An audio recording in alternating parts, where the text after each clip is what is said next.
오늘은 내 부모를 공경하라라고 하는 5번째 계명에 대해서 좀 살펴보고자 합니다. 흔히들 4계명까지는 하나님께 대한 계명, 하나님의 관계에 대한 계명이라고 보고 있고요. 5계명부터는 이웃과의 관계에 대한 계명이라고 보고 있습니다.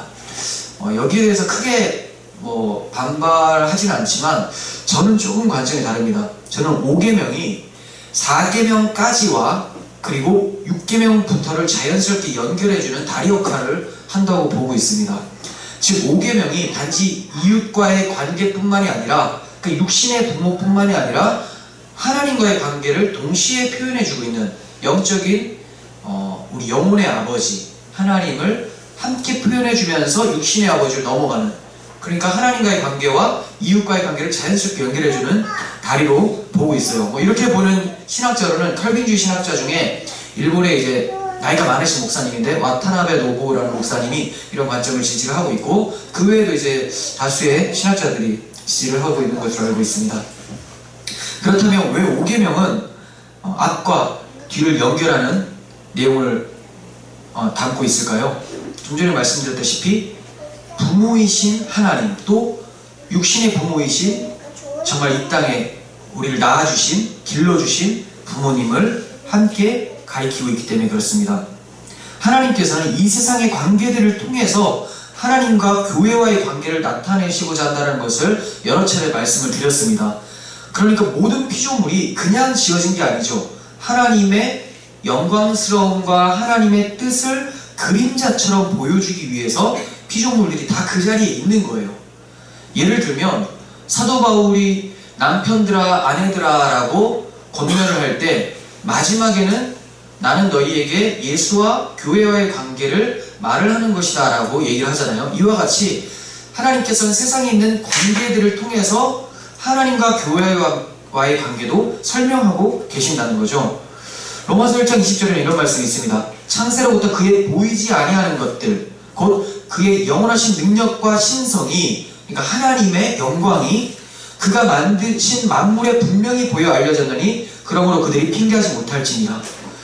그러니까 믿지 않는 자가 세상 자연의 이치들을 보면서 하나님을, 정확한 하나님을 알 수는 없습니다. 하지만 그들이 핑계를 댈 수는 없어요. 왜냐하면 정확한 하나님을 알려주도록 보여주셨지만 그들의 눈이 가리워져서 그것을 봐도 자기중심적으로 해석하죠. 산과 바다와 들, 그리고 가족관계, 부부 이런 것도 내중심적으로 보기 때문에 하나님과의 관계를 연결을 못 시킬 뿐이지, 사실은 하나님은 거기에 하나님의 뜻과 영광을 담아 두셨다는 거예요. 이것을 발견할 수 있는 사람은 누굽니까? 성도밖에 없어요.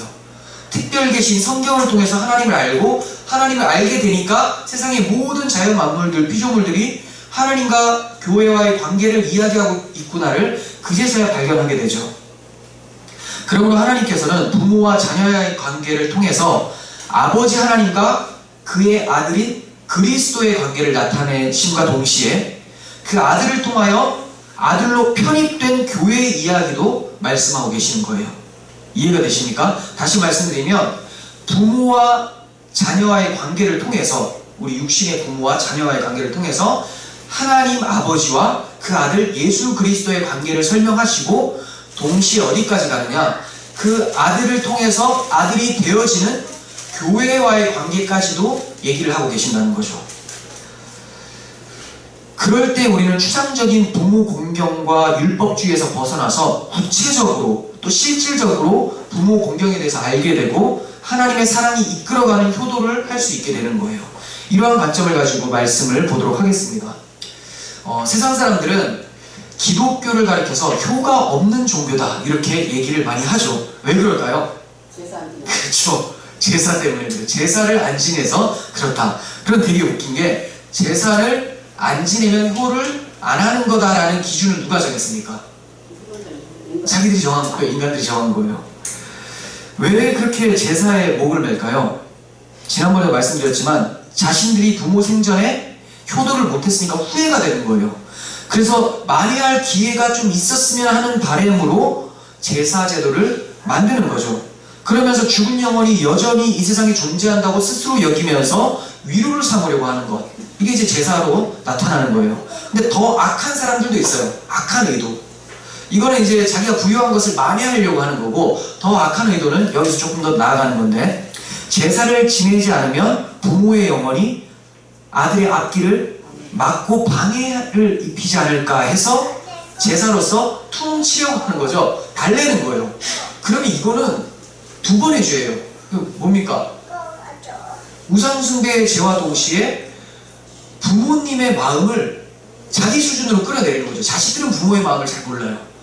그러니까 자기가 뭔가 손해를 본다고 하면 누구한테 해코지를 하는 것처럼 마치 부모도 그러지 않을까라는 마음에서 달래주기 위해서 제사제도를 또 시행하는 모습들, 이런 나쁜 사람들도 있다는 거죠.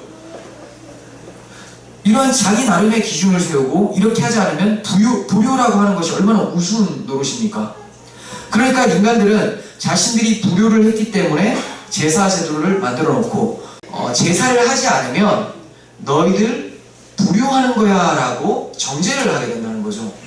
그러니까 자신이 불효 때문에 그런 행동을 하면서도 불효를 하지 않는 사람들 이렇게 헷갈리네요. 제사를 하지 않는 사람들 가리켜서 너 지금 불효하고 있는 거야 라고 정죄를 하고 있다는 거예요. 성경은 이러한 모습을 부모 공경이라고 하지 않습니다. 오히려 부모를 모독하는 것이고 부모가 아닌 다른 신을 만들어서 섬기는 죄로 보는 거죠. 그러면 부모 공경이 제가 뭐라고 했죠? 하나님 아버지와 육신의 아버지가 뭔가 연관성이 있다고 했잖아요. 그러니까 하나님께서는 하나님 아버지를 공경하는지를 알아보게 하기 위해서 육신의 부모를 공경하는 것을 통해 드러내신다는 거예요. 말이 무척 매끄럽지 않습니다. 그러니까 내가 육신의 부모를 정말 공경하는 것을 보시고 네가 나도 공경하는구나 라고 보신다는 거예요. 그래서 하나님께서는 하나님을 진짜 공경할 수 있도록 은혜의 도구로서 누구를 주셨어요? 육신의 부모님을 우리에게 허락해 주셨다는 거예요. 그러므로 5계명을 지키겠다고 하면서도 아버지 하나님을 모른 채 육신의 부모를 공경한다면 사람들 사이에서는 효자라고 일컬어지겠지만 하나님께서는 불효한 것으로 보시기 때문에, 하나님을 모르니까, 하나님을 공경하지 않으니까 불효한 것으로 보시기 때문에 5계명을 아무리 지킨다 한들 어기는 게 되어버리는 거죠. 그렇다면 어떤 인간이 하나님을 진실함으로 공경할 수 있겠습니까? 이것이 가능해야지만 육신의 부모 또한 공경할 수 있는 것인데, 하나님을 아버지로 공경함이 타락한 인간에게 있을 수 있는 일입니까? 없죠. 타락한 인간이 어떻게 하나님을 아버지로 여기겠습니까? 그렇게 하나님을 잘 섬긴다고 소문이 난 유대인들이 하나님께 어떤 평가를 받습니까? 말라기 1장 6절, 내 이름을 멸시하는 제사장들아, 나 만군의 여호와가 너희에게 이르노니 이들은 그 아버지를, 아들은 그 아버지를, 종은 그 주인을 공경하나니 내가 아버지일진데 나를 공경함이 어디 있느냐? 내가 주인일진데 나를 두려워함이 어디 있느냐? 그러니까 이들이 하나님을 아버지라고 여기면서 많이 공경한다고 하지만 하나님 편에 보셨을 때는 너희가 내가 아버지인데 아버지를 공경하지 않는구나로 평가를 내리신다는 거예요. 이렇게 하나님의 진노하심 때문에 말씀이 400년간 없었습니다. 중간기라고 하죠. 400년간 말씀이 없었던 중간기를 거치면서 이제 이들이 뭔가 철이 들었을까요? 여전히 그대로였어요. 여전히. 오히려 하나님의 아들이 이 땅에 오셨을 때에 그 아들을 십자가에 못 박습니다. 이게 아버지를 공경하는 이들의 모습입니까? 아버지를 공경하는데 아버지가 보내신 아들을 십자가에 못 박는 게 공경함이에요? 아니라는 거죠. 아버지를 원수처럼 대하니까 아들도 자기들의 원수로 여기는 거예요. 십자가의 원수로 행하는 자들이 많다고 바울이 얘기하잖아요. 왜 그렇습니까? 아버지를 입으로는 아버지라고 하지만 마음으로는 하나님을 원수처럼 여기는 거죠. 그러니까 아들이신 예수도 원수처럼 여기는 거예요. 그렇다면 과연 유대인들, 자기들은 하나님의 아들, 하나님의 백성이라고 하지만 이건 누구 백성이고 누구의 아들들이에요? 지금 이 상태가 하나님의 아들을 원수로 여기는 자들이니까 마귀의 자식들이 되어버린 거죠. 이게 모든 인간들의 모습이라는 거예요. 그토록 하나님을 잘 섬긴다고 하는 유대인들이 이랬다면 우리들이야 뭐 똑같죠. 더 심하죠. 그러니까 하나님과 그 아들이 원수로 여겨진 겁니다. 이들에게는. 이처럼 스스로의 힘으로 아버지 하나님을 공경할 만한 사람이 단 한 명도 이 세상에는 없는 거예요. 이뿐 아니라 하나님 아버지를 공경하지 못하니까 육신의 부모 또한 참된 공경을 할 수가 없는 상태에 이르렀습니다.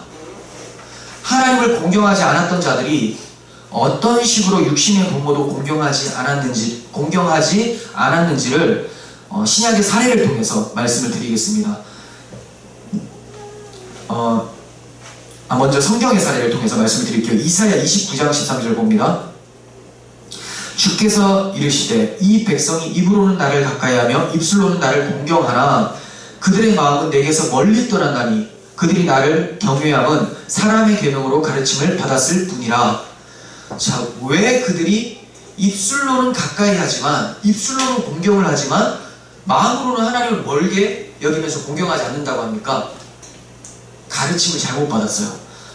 하나님의 계명을 받아야 되는데 하나님의 계명을 교묘하게 바꾸어 버립니다. 사람의 계명으로.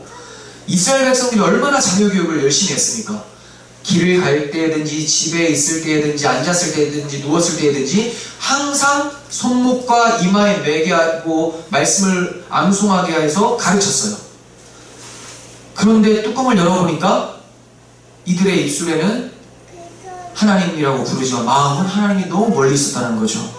왜 그래요? 하나님의 계명을 사람의 계명처럼 가르쳤기 때문에 그래요. 즉 본질인 복음, 하나님의 언약은 모르고 율법주의로만 가르친 거죠. 이 십계명 이렇게 안 지키면 큰일 난다. 이게 끝이에요. 여기에 어떤 하나님의 섭리나 사랑이나 이런 것들은 나타나지 않고 이렇게 안 하면 큰일 난다. 그리고 이것보다 더 자신의 의를 드러내기 위해서 뭘 만듭니까? 자신들의 전통들을 막 만듭니다. 여러 가지를 만들어서 나는 십계명으로는 안 된다. 이것보다 너희들보다 훨씬 더 잘 지키는 경건한 사람이야 라고 하기 위해서 여러 가지 전통과 유전들을 막 만들어 놓죠. 그래서 이거 어기면 너는 하나님을 공경하지 않는다. 이런 식으로 막 정죄를 하고 있었던 상태였다는 거예요. 그러다 보니까 하나님의 복음, 언약은 모르고 율법주의, 겉으로만 하나님을 공경하는 척하니까 하나님이 이걸 속겠습니까? 다 아시는 거죠. 그래서 하나님께서 딱 보실 때는 이들이 뭐하는 자로 보입니까? 외식하는 자로 보인다는 거예요. 예수님은 이들이 다 나올 때 이 외식하는 자들아 바로 말씀하십니다. 그들의 속을 아시기 때문에 그래요. 이러한 모습이 예수님 당시에도 여전히 팽배했습니다. 하나님의 계명을 사람의 가르침으로 바꾸어서 유대인 죄를 범했었던 유대인들에게 예수님이 책망하신 일들이 있습니다. 찾아서 펴놓으시고 제가 설명하면 눈으로 봐주시기 바랍니다. 마태복음 15장 1절이에요. 다 읽진 않고 제가 설명할 테니까 보세요. 그때 바리새인들과 서기관들이 예루살렘으로부터 예수께 나와 이르되, 자 이제 말씀을 드리면 제자들이 음식을 먹을 때 이때예요. 근데 손을 씻지 않고 먹었어요. 그래서 바리새인과 서기관들이 왜 장로들의 전통을 범하느냐고 예수님께 막 따집니다. 부정한 것을 접촉하면 몸을 씻어야 되는 거죠. 그러나 음식을 먹을 때마다 손을 씻는다는 것은 장로들의 전통이었어요. 부정한 것을 만졌을 때 손을 씻는 것이 말씀이지, 장로들의 전통은 그것뿐만이 아니라 그냥 음식을 먹을 때는 항상 손을 씻어야 된다. 우리 청결 이런 정도의 개념이 아니에요. 이들한테는 이게 정결 예식처럼 자기들이 만들어버렸다는 거죠. 이때 예수님께서 너희가 사람의 전통으로 하나님의 계명을 범하고 있다라고 책망을 하세요. 그 내용이 부모 공경에 대한 말씀이라고 얘기해 주시고 계십니다. 그런데 이를 가리켜서 4절 보시면 부모를 공경하지 않는 죄 이렇게 말씀하시죠. 그러니까 하나님의 계명을 사람의 계명으로 바꾸어 버린 것을 가리켜서 부모를 공경하지 않는 죄라고 말씀하고 계세요. 즉 4계명의 의미는 하나님의 계명을 사람의 것으로 바꾸어 버리는 죄를 범하지 말라, 이렇게도 볼 수가 있는 거죠. 하나님의 계명을 사람의 것으로 바꾸어 버리는 죄를 범하지 말라. 쉽게 말해서 자기중심적으로 계명을 해석해서 자기 욕망을 채우려는 시도를 금하라는 거예요. 그런데 이들이 어떤 식으로 사람의 전통으로 하나님의 계명을 범하고 있습니까? 5절에서 6절에는 이런 내용입니다. 아버지나 어머니에게 마땅히 드려야 되는 그런 것들, 유익하게 해드려야 될 것을 하나님께 드림이 되었다고 하기만 하면 부모를 공경할 것이 없다라고 하는 거예요. 하나님께 드리기만 하면 부모한테 드릴 것도 하나님께 드렸으니까 이제 어쩔 수 없지 않냐, 이런 식으로 말을 한다는 거죠. 그런데 이거는 이들이 부모를 공경하는 것이 싫으니까 하나님께 드렸다고 하면서 부모 공경을 회피하는 모습이에요. 이게 바로 자신들의 전통으로 하나님의 계명을 폐한 것 같습니다. 하나님이 부모를 공경하라고 했는데 마치 하나님을 빌미로 삼아서 부모 공경을 안 하려고 하는 그러한 모습. 그러니까 하나님의 계명을 자기 욕망의 유익을 위해서 교묘하게 바꾸어버리는 그런 시도인 거죠. 이게 무슨 하나님을 경외하는 겁니까? 근데 우리는 이런 모습이 없습니까? 우리들한테도 이러한 모습들이 나타나죠. 예를 들면 부모님이 아파서 도움이 지금 필요한 상태예요. 그런데 간호하기 싫으니까 나는 하나님께 예배하러 가는 것이 더 중요하다고 하면서 핑계를 대는 거죠. 인간의 창조 목적은 하나님을 즐거워하고 기뻐하는 것이다 라고 하면서 그런 말을 뱉으면서 하나님께 예배한다고 하며 가버리는 거예요. 그리고 부모는 챙기지 않죠. 하나님이 더 중요한 거 아닙니까? 이렇게 얘기하는 거예요. 부모가 중요합니까? 하나님이 중요합니까?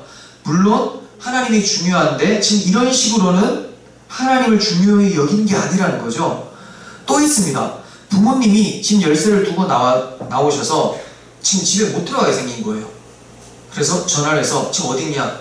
예배하려고 합니다. 지금 빨리 와서 문 좀 열어주고 가라. 너무 춥다 밖에. 그랬더니 하나님께 예배하는 게 우선이기 때문에 좀 잠시 기다리시라고 마칠 때까지 해버리는 거죠. 이게 근데 웃을 일이 아니라 굉장히 중요한 내용이에요. 이거 누가 범한 줄 아세요? 제가 했었던 겁니다. 그래서 제가 몰랐던 거예요. 청년 때 교회를 갔어요. 좀 멀었어요, 교회가.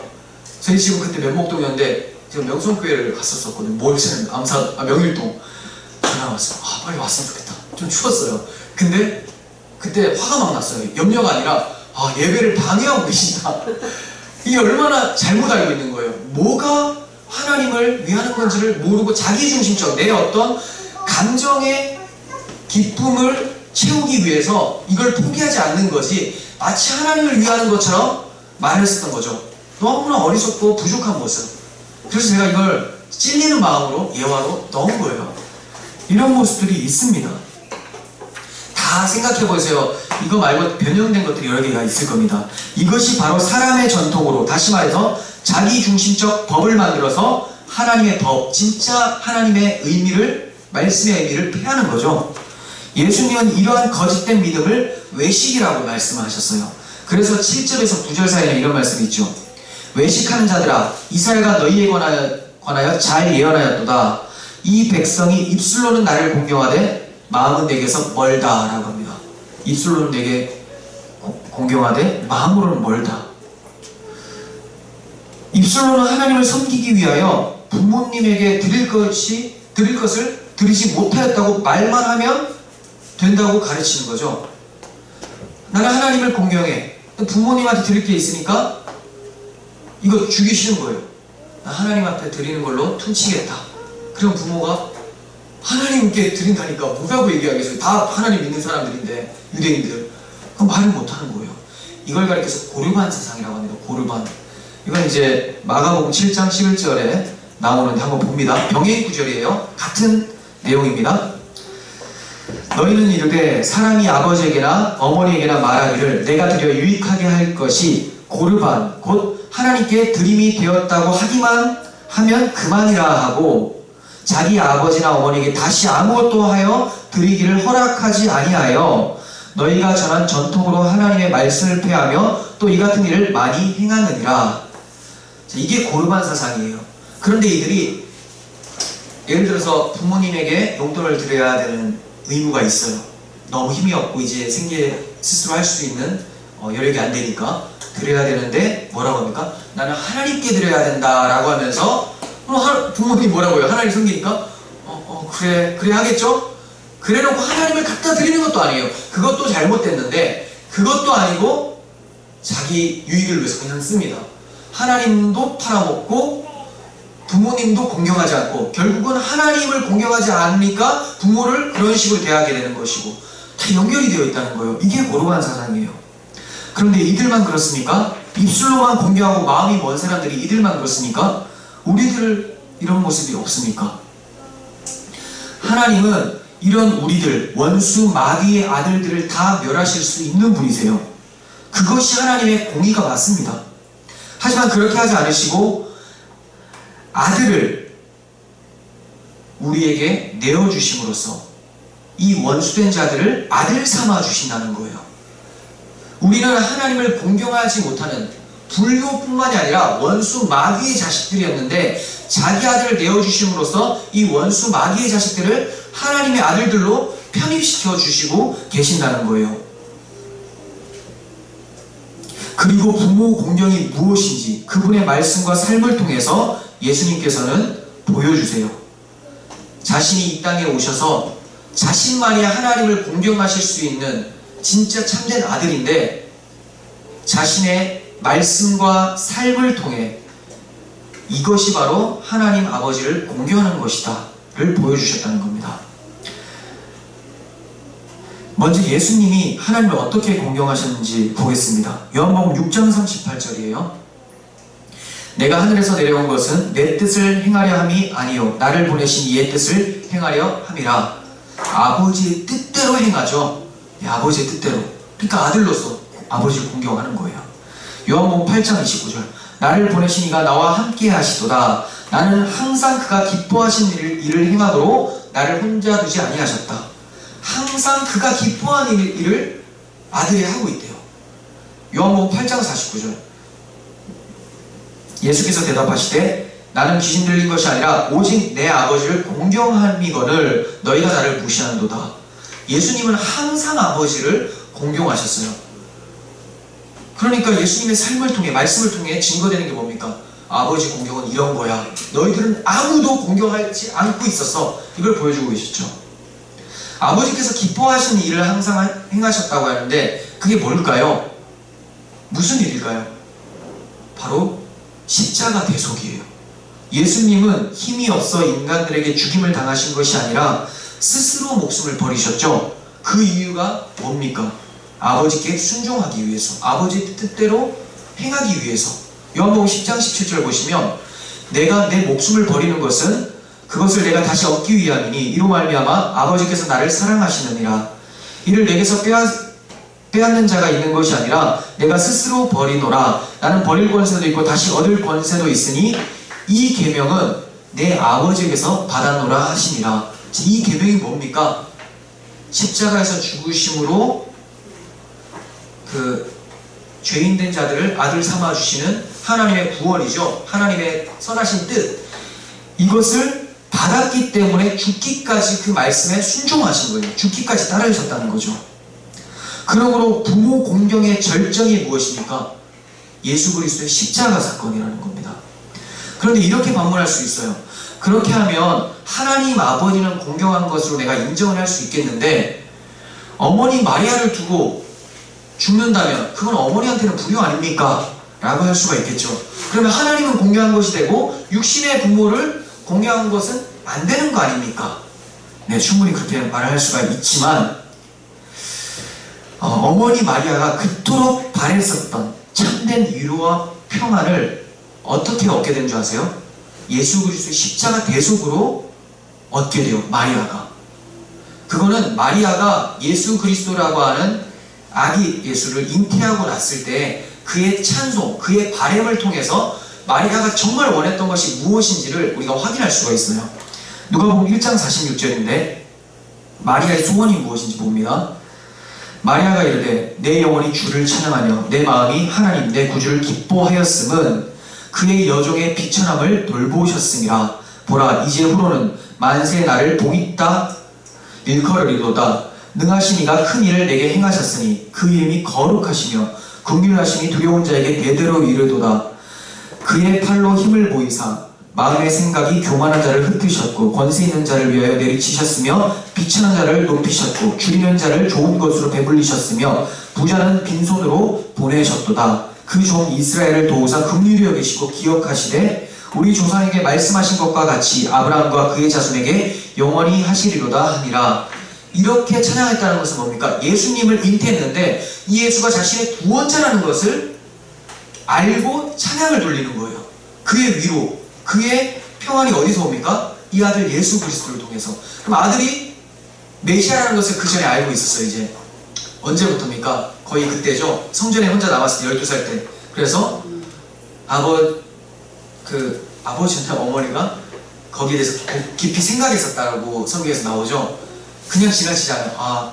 이제 아버지께서, 하나님께서, 성령께서 말씀하신 것이 이제 이루어지고 있는구나를 알게 되었어요. 예수님이 메시아라는 것을.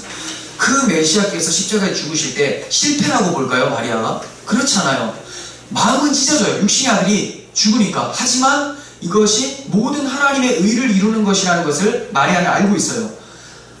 하나님의 뜻대로 여종에게 이루어집니다라고 고백을 했었던 마리아였습니다.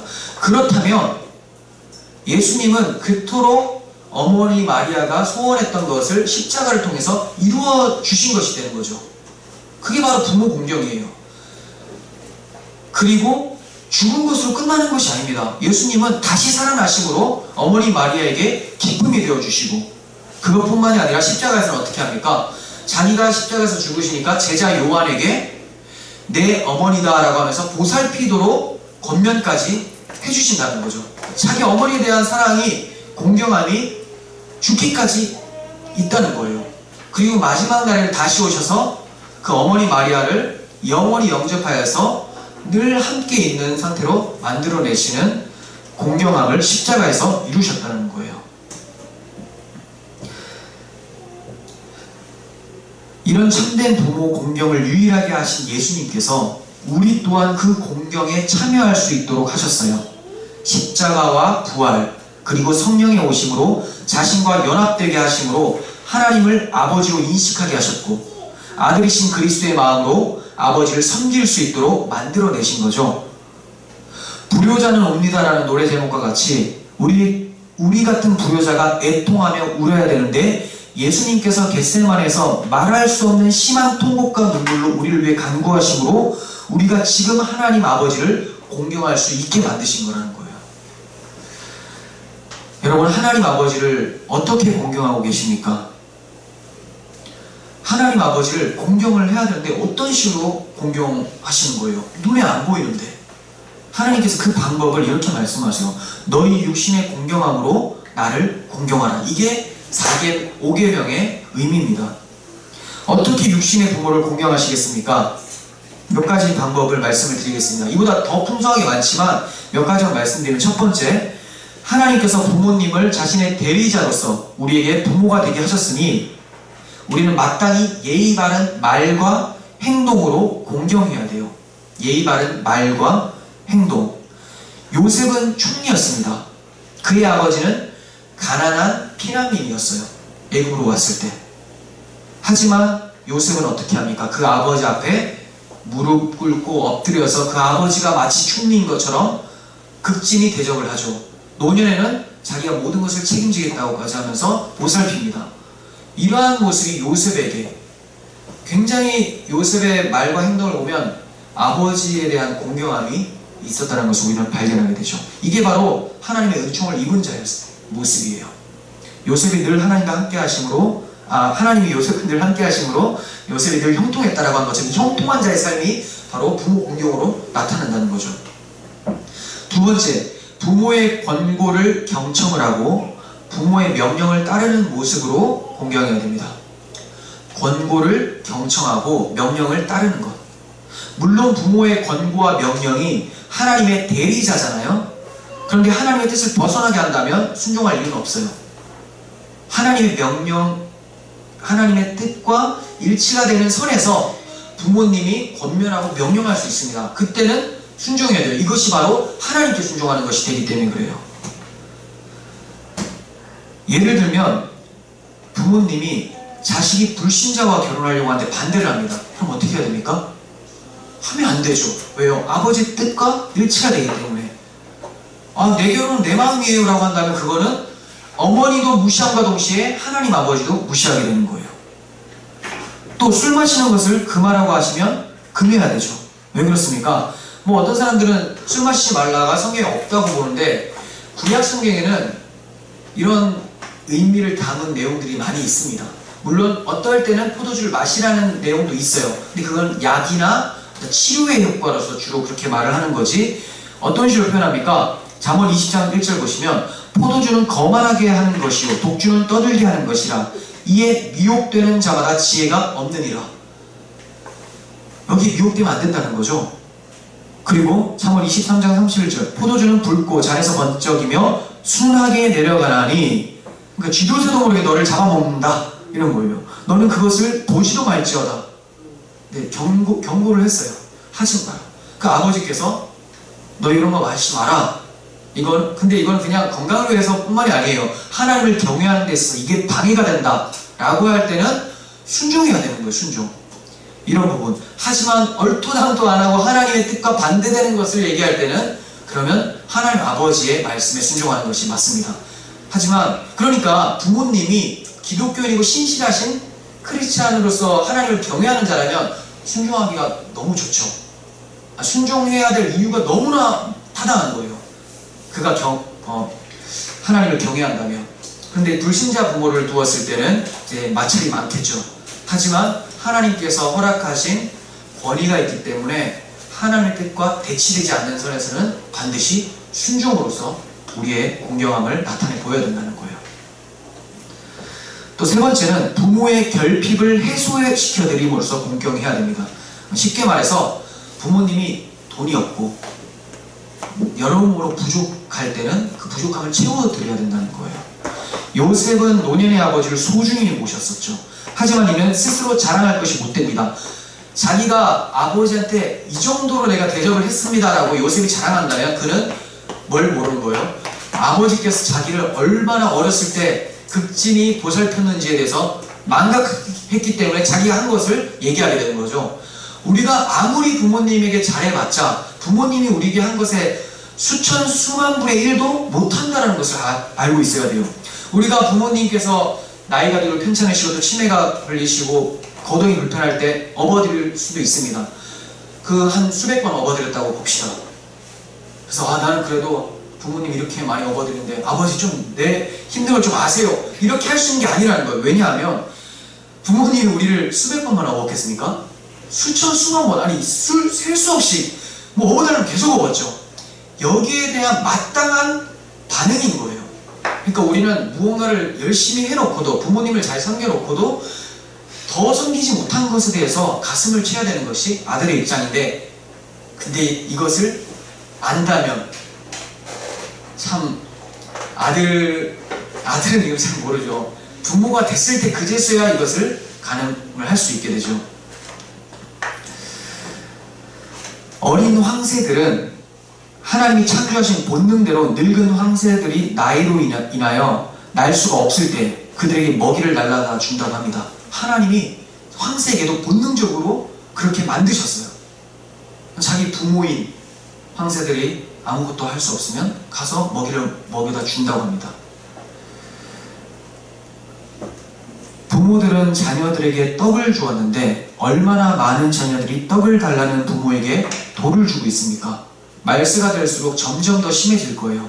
이것은 하나님을 공경함이 점점 더 멀어지기 때문에 나타나는 자연스러운 현상이죠. 그러니까 하나님 공경이 없으면 세상에도 부모 공경 없어져요. 점점 사라집니다. 이처럼 육신의 부모를 공경함으로 하나님을 공경을 합니다. 그러나 또한 직접적으로도 하나님을 공경을 해야 해요. 직접적으로도. 간접적으로는 우리 육신의 부모를 공경함으로써 아버지 하나님을 공경하는 거지만 직접적으로도 하나님을 공경을 해야 함이 마땅해요. 그럼 어떤 방법들이 있을까요? 첫 번째, 아버지의 뜻대로 순종하는 것이 공경이에요. 가장 본질적으로는 아버지께서 보내신 자 예수 그리스도를 알고 믿는 것, 이게 순종이죠. 예수님을 믿는다는 것 자체가 순종이에요. 자기를 부인하는 거죠. 어떻게 이분을 믿을 수 있습니까? 내 모든 행위들을 부인해야 되니까. 만약에 그래서 예수님을 믿는다고 한다면, 나의 구주와 그리스도로 모신다면 그는 그 아버지의 말씀에 순종하게 된 것이죠. 그리고 이 믿음이 발생시키는 자기 부인을 통해서 하나님의 계명대로 살게 되는 삶을 통해 우리는 하나님을 공경해야 됩니다. 두 번째, 하나님 아버지의 이름이 모독받을 때에 창피하거나 두려워하지 않고 적극적으로 변호함으로써 공경해야 돼요. 다시 말씀드리면 아버지의 이름이 모독을 받습니다. 부끄러워하거나 두려워하거나 창피하지 않아요. 더 적극적으로 아버지의 이름을 변호를 함으로써 공경해야 돼요. 마치 다윗이 골리앗과 싸웠던 이유에 대해서 생각해 볼 수 있습니다. 골리앗이 하나님의 군대의 이름을 모독을 했죠. 다윗은 자기 자존심 때문에 나간 게 아닙니다. 아버지의 이름을 모독하는 골리앗을 가만히 내버려 둘 수가 없었던 거예요. 하나님을 창피하게 여기는 자들이 하나님을 공경하는 것입니까? 그럴 수는 없죠. 요한복음 12장 42절 보시면 이런 말씀이 있어요. 그러나 관리 중에도 그를 믿는 자가 많대. 바리새인들 때문에 드러나게 말하지 못하니 이는 출교를 당할까 두려워함이라. 예수를 믿으면서도 예수를 부끄러워했었죠. 이것은 하나님을 공경함이 아니에요. 하늘 아버지를 부끄러워하지 않고 복음을 부끄러워하지 않는 아들이 되는 우리가 되었으면 좋겠습니다. 세 번째, 우리가 하는 모든 것의 영광을 하나님께 돌려드림으로써 공경을 해야 됩니다. 고린도전서 15장 10절에서 유명한 말씀인데 바울은 이렇게 고백을 하죠. 내가 나된 것은 하나님의 은혜로 된 것이니 내게 주신 그의 은혜가 헛되지 아니하여 내가 모든 사도보다 더 많이 수고하였으나 내가 한 것이 아니요 오직 나와 함께 하신 하나님의 은혜로다. 모든 사역들 복음 전파하며 매맞고 그럼에도 불구하고 많은 사역을 목숨을 걸고 했습니다. 죽은 자도 살려냈었고 많은 기적들도 베풀었어요. 근데 이 모든 것을 하나님의 은혜라고 고백을 하고 있습니다. 자신의 삶 전체가 은혜의 삶이었다고 고백을 하고 있어요. 이게 바로 하나님을 참으로 공경하는 사람들의 모습이죠. 다윗의 장군 요압에게 이런 모습이 있었어요. 사실 요압은 문제가 많은 사람이에요. 하지만 어떤 면에 있어서는 자기의 왕인 다윗에게 모든 공경을 돌려드렸던 모습이 나타났었습니다. 그게 뭐냐? 요압이 자신이 랍바성을 향해서 싸웠고 또 거의 점령하게 되자 다윗 왕에게 사람을 보내서 이제 그 승리의 영광을 다윗이 가져가게끔 합니다. 자기가 다 했어요. 다 해놓고 이제 다윗 왕이시여 오셔서 먹으시면 됩니다. 그럼 뭐예요? 자기가 다 했지만 영광은 왕이 받으시옵소서. 물론 요압은 문제가 많지만 이 모습은 우리가 본받아야 될 모습이죠. 우리가 하나님 앞에서 어떠한 모습을 취해야 되겠습니까? 우리가 열심히 수고를 했지만 이 모든 것은 아버지께 영광입니다라는 모습이 우리에게 나타나야 된다는 거예요. 거짓된 아들은 하나님 아버지를 섬긴답시고 스스로 영광을 받으려고 했습니다. 봉사를 많이 하면서 점점 목이 굵어지고 자기를 인정해달라고 눈총을 보내고 있죠. 그러면 그거는 섬기면 섬길수록 하나님의 이름을 욕되게 하는 모습이라는 것을 기억하시기 바랍니다. 네 번째는 하나님을 찬송함으로 섬겨야 돼요.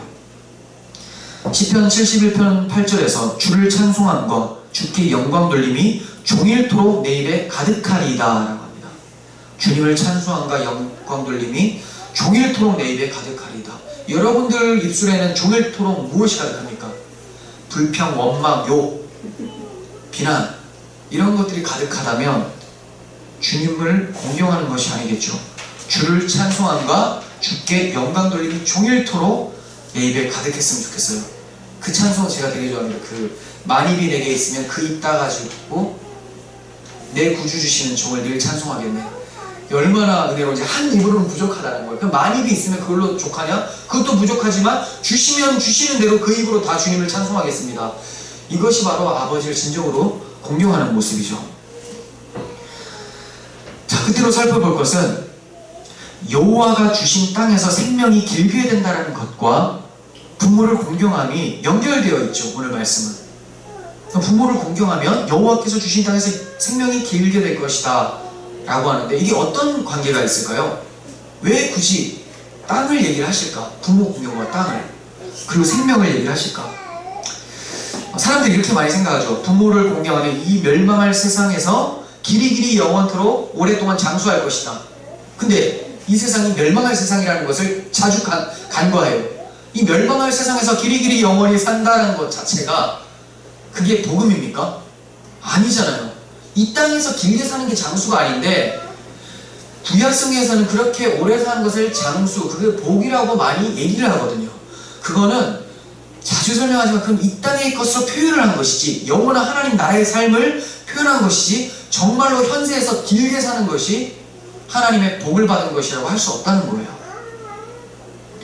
만약에 부모를 공경해서 장수를 하게 된다면, 그리고 또 그렇게 가르치는 사람도 많죠. 여러분 부모님을 공경하십시오. 그래야지 여러분들이 이 땅에서 잘되고, 항상 잘되고 꼭 있어요. 잘되고 장수할 것입니다. 그러면 공경하는 이유가 뭐예요?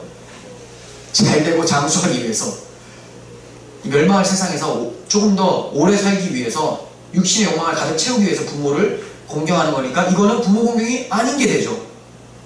하나님을 공경함도 아닌 게 되는 거예요. 근데 이렇게 많이 가르치잖아요. 하나님께서 이런 식으로 계명과 그에 따른 복을 말씀하신 게 아닙니다.